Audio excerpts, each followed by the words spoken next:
صلیت علی ابراہیم وعلی آل ابراہیم انک حمید مجید اللہم بارک علی محمد وعلی آل محمد کما بارکت علی ابراہیم وعلی آل ابراہیم انک حمید مجید عن عبداللہ ابن عباس رضی اللہ عنہما ان النبی صلی اللہ علیہ وسلم لقی رکبا بالروحاء فقال من القوم قالوا المسلمون فقالوا من أنت قال رسول الله فرفعت إليه امرأة صبيا فقالت ألهذا حج قال نعم ولك أجر رواہ مسلم۔ حضرت عبداللہ ابن عباس رضی اللہ تعالیٰ عنہما روایت کرتے ہیں کہ روحاء کے مقام کے پاس جناب نبی کریم صلی اللہ علیہ وسلم کی ملاقات حج کے لیے جانے والے ایک قافلے سے ہوئی۔ آپ صلی اللہ علیہ وسلم نے ان سے پوچھا کہ تم کون لوگ ہو؟ تو وہ کہنے لگے مسلمان ہیں۔ پھر انہوں نے سوال کیا کہ آپ کون ہیں؟ تو آپ صلی اللہ علیہ وسلم نے فرمایا کہ میں اللہ کا رسول ہوں۔ اس پر ایک خاتون نے اپنا بچہ جو اس کے پاس تھا آپ کی طرف بڑھاتے ہوئے عرض کیا کہ کیا اس کا بھی حج ہے؟ تو آپ صلی اللہ علیہ وسلم نے فرمایا ہاں البتہ اس کا اجر تمہیں ملے گا۔ اس حدیث کو امام مسلم نے روایت کیا ہے۔ حج سے متعلقہ احادیث مبارکہ ذکر ہو رہی ہیں۔ اس حدیث کو بیان کر کے چند اہم مسائل کی طرف توجہ دلائی گئی۔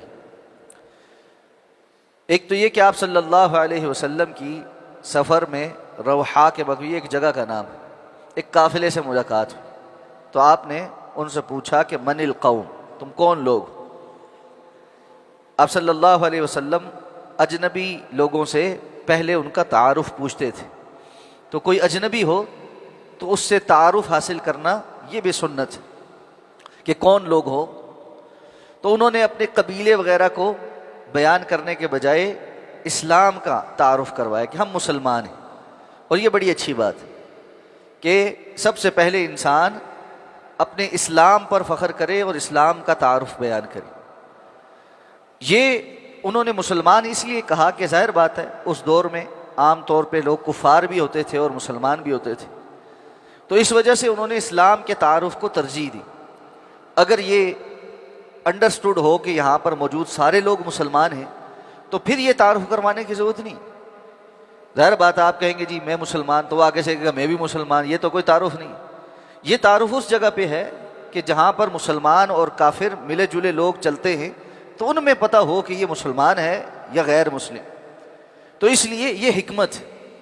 اب ہمارے معاشروں میں عموماً سارے مسلمان ہیں، یا کسی مجلس میں ہم بیٹھیں تعارف کروائیں جی اب کہ میں مسلمان ہوں، معلوم ہے سارے مسلمانوں کا ہی، اب نماز پڑھنے ہم آئے مسجد میں، کسی غیر مسلم کا تو کوئی کام نہیں، یہاں تعارفی نشست ہو کوئی کہ میں مسلمان ہوں، تو ظاہر بات ہے سب مسلمان ہیں تو مسجد میں نماز پڑھنے آئے۔ یہاں پر آپ کو تعارف اس نسبت سے کرانا پڑے گا جو مقصود ہے۔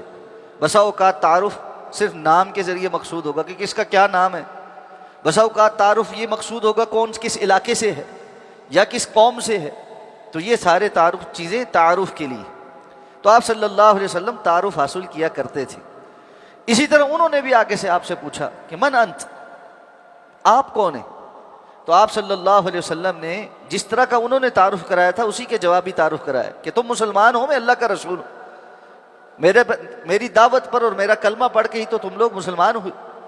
اب یہ ان کا اعزاز ہے کہ کس طرح اللہ تعالیٰ نے راستے میں ان کی ملاقات کرا دی، اور یہ محسوس ہوتا ہے کہ اس سے پہلے انہوں نے رسول اللہ صلی اللہ علیہ وسلم سے ملاقات نہیں کی تھی، تبھی تو پوچھا من انت، آپ کون ہیں؟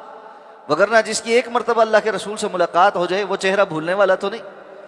تو ان کا یہ سعادت حاصل ہو گئی کہ مسلمان تو وہ ہو چکے تھے، ان کو شرف صحابیت حاصل ہوگی، اور یہ اللہ کا بڑا احسان ہے۔ تو اب ان میں سے ایک خاتون کو جب یہ پتہ چلا کہ یہ اللہ کے رسول ہیں تو اس نے جلدی سے اپنے پاس جو بچہ تھا وہ آپ کی طرف بڑھایا۔ اس کا اس بچے کو آپ صلی اللہ علیہ وسلم کی طرف بڑھانا ایک تو اس لیے تھا کہ وہ بچے کو اللہ کے رسول اٹھائیں گے تو یہ اس بچے کی سعادت ہوگی اور خیر اور برکت کا ذریعہ ہوگی، اور یقیناً رسول اللہ صلی اللہ علیہ وسلم کا لمس اور آپ صلی اللہ علیہ وسلم کا چھونا یہ خیر اور برکت کا ذریعہ تھا۔ اور دوسرا اس نے پھر سوال بھی کر لیا کہ اللہ کا رسول، چونکہ یہ حج کے لیے جا رہا تھا قافلہ، کہ اس بچے کے لیے بھی حج ہے، یعنی اگر یہ حج کرے، میں اس کو حج کے مناسک سارے کرواؤں ساتھ ساتھ تو اجر ملے گا؟ آپ نے فرمایا ہاں اس کا بھی حج ہے، یعنی اگر یہ تم اس کو حج کے مناسک کراؤ تو کرواؤ، لیکن اس کا اجر تمہیں ملے گا۔ کیوں؟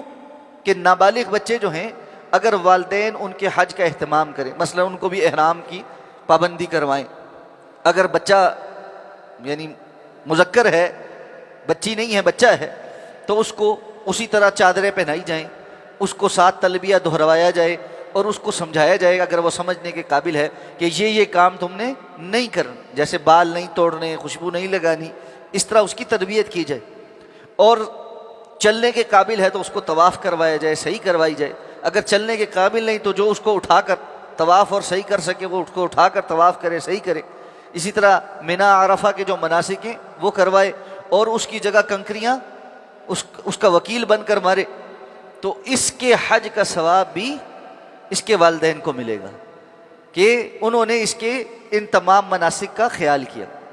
لیکن یہاں یہ بات واضح رہے، شیخ ابن عثیمین نے اسی حدیث کی شرح میں اس بات کو واضح کیا ہے کہ ایسے بچے کا یہ حج اسلام نہیں، جب وہ بالغ ہو جائے گا اور اس پر استطاعت کی شرط پوری ہو جائے تو اس پر اپنا حج اسلام علیحدہ سے واجب ہے۔ تو اس لیے بسا اوقات ہوتا ہے نا کہ والدین بچے کو کہیں کسی کے پاس چھوڑ کر نہیں جا سکتے، تو ساتھ لے جانا مجبوری ہوتی، تو ایسے میں جو بچے نابالغ عمر میں والدین کے ساتھ گئے، والدین کو ان کے حج کا اور عمرے کے مناسک کا اہتمام کرنا چاہیے کہ ان کے حج عمرے کا ثواب بھی ان والدین کو ملے گا۔ اللہ ہمیں سمجھ کر عمل کرنے کی توفیق عطا فرمائے۔ سبحانک اللہم و بحمدک، نشہد ان لا الہ الا انت، نستغفرک و نتوب۔